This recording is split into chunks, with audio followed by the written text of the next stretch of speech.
Zoupitizou, voici déjà le troisième épisode de cette série destinée aux professionnels de la petite enfance pour leur contact avec les parents. Et j'ai le plaisir maintenant de vous parler de la façon dont vous pouvez accueillir les émotions des parents à qui vous êtes confrontés.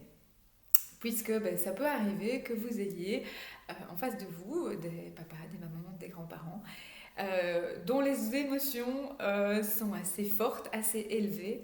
Et donc, ce que j'ai envie de vous proposer, c'est une façon simplement d'accueillir ces émotions pour leur permettre justement de redescendre du niveau émotionnel, parce que il faut savoir que les émotions, c'est quoi? Ce sont simplement des traductions de nos besoins. Et donc, les parents, quand tout d'un coup ils commencent à s'énerver ou à crier ou à devenir éventuellement agressifs, c'est simplement parce qu'il y a un de leurs besoins qui n'est pas pris en compte. Ça peut être un besoin de sécurité, ça peut être un besoin de reconnaissance, ça peut être un besoin de justice, peu importe ce qui se trouve là derrière. En tout cas, il y a une chose qui est sûre, c'est qu'il y a quelque chose qui arrive, qui les déborde, et donc ils montent dans les émotions. Et en fait, la meilleure façon par rapport aux émotions de les gérer, de les faire redescendre, c'est de les accueillir. Donc ça marche pour vous, hein, quand vous avez vos émotions, les accueillir vous permet tout de suite de redescendre et d'être plus calme, mais ça marche aussi quand vous avez quelqu'un face à vous qui est justement très émotionnel. Et donc la meilleure façon pour les parents que vous avez en face de vous, c'est de reconnaître l'émotion qui est là. Et pour ce faire, ce que je vous propose, donc vous êtes toujours ancré, bien posé, vous êtes en mode collaboratif puisque la personne en face de vous, elle a le même but, c'est de s'occuper des enfants de la meilleure façon possible. Et donc, vous êtes disponible pour aider la personne en face de vous à se calmer en accueillant son émotion. Et donc, la meilleure façon de le faire, ça va être de mettre un mot sur l'émotion et de dire à la personne qui est en face de vous: « Oh là là, là, j'ai l'impression que vous êtes vraiment fâché, monsieur. » Ou « J'ai l'impression que ça vous agace, cette situation. » Ou « Dites donc, c'est vraiment... Oui, je sens de la tristesse là. » Et qu'est-ce que ça va permettre, le fait de nommer l'émotion? Eh bien, ça va permettre à la personne qui est en face de vous d'abord de se sentir reconnue dans ce qui est en train de la traverser, première chose. Et aussi, ça va lui permettre de sortir un petit peu de l'émotion pour aller vers la réflexion.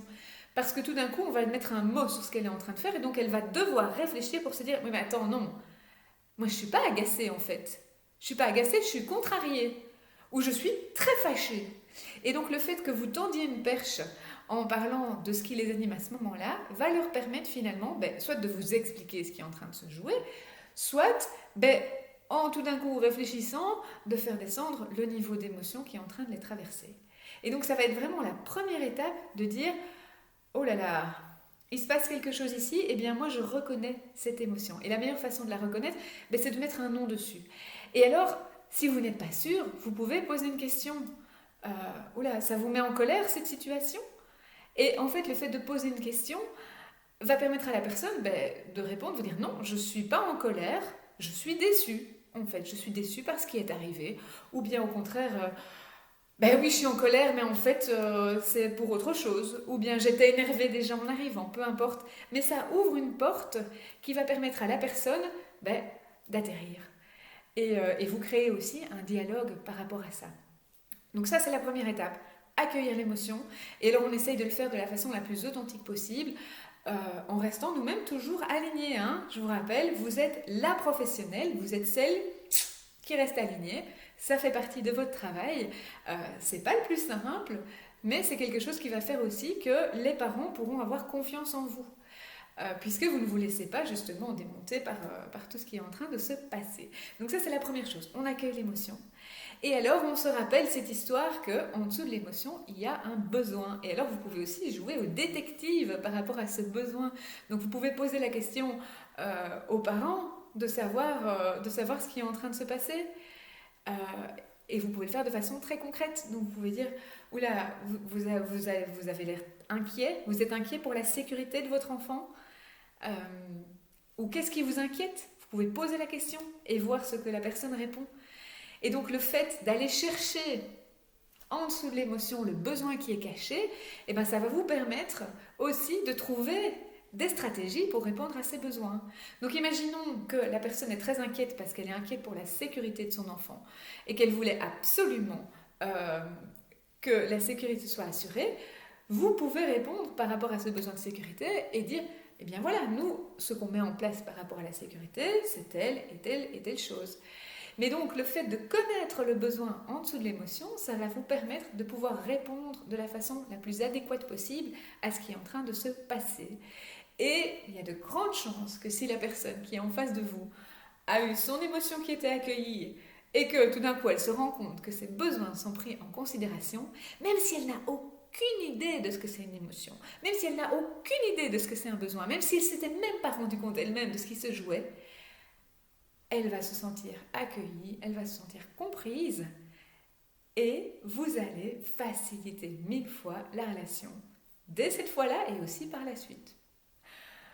Donc voilà, on accueille les émotions et on part à la recherche des besoins qui se cachent là en dessous. Je vais vous mettre une référence avec justement tous des noms pour qualifier les émotions où vous pourrez faire votre marché et éventuellement 2-3 autres questions que vous pouvez utiliser également pour accueillir les émotions et aussi pour partir à la chasse aux besoins. Je vous souhaite tout le meilleur dans ce travail d'identification des émotions, d'accueil et du soin des besoins. Et tout ce que je viens de vous raconter, c'est aussi valable pour les enfants. Donc n'hésitez pas à travailler là-dessus, à en user, à en abuser, vous allez voir, les résultats sont époustouflants. Je suis là si vous avez des questions, des commentaires, n'hésitez pas à me contacter, zoupiti zoup. À bientôt pour la suite.